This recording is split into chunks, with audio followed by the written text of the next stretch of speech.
খাবো না না। হ্যাঁ, আজ এসেছে রাখিদি, প্রায় অনেক দিন পর আমার সাথে দেখা রাখিদি।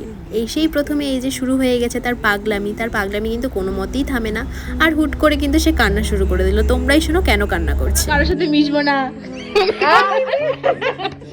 না না, সুমন আমাদের মধ্যে ঢুকে গেছে। না সুমন পূজা এরা আলাদা, মানে আদার্স কেউ। এটা কান্দো না, আমি বিয়ে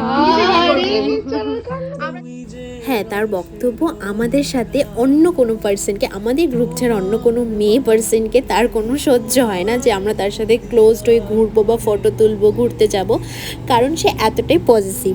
হ্যাঁ, এতটাই কিন্তু ভালোবাসে আমাদেরকে। তারপরে আজকে রাখি দিয়ে সুমান আমাদের বাড়িতে থাকবে, তো সেই মতন রাত জাগার প্ল্যান হয়, তো তার জন্য কিছু স্ন্যাক্স আমরা কিনতে চলে যাই। তারপরে বাড়ি এসে আমার একটা অর্ডার ছিল, সেটাকে প্যাকেজিং করে নিই। তারপরে রাত্রেবেলা কিন্তু আমরা প্রথমে খাই মোমো ডিনার করার পরে।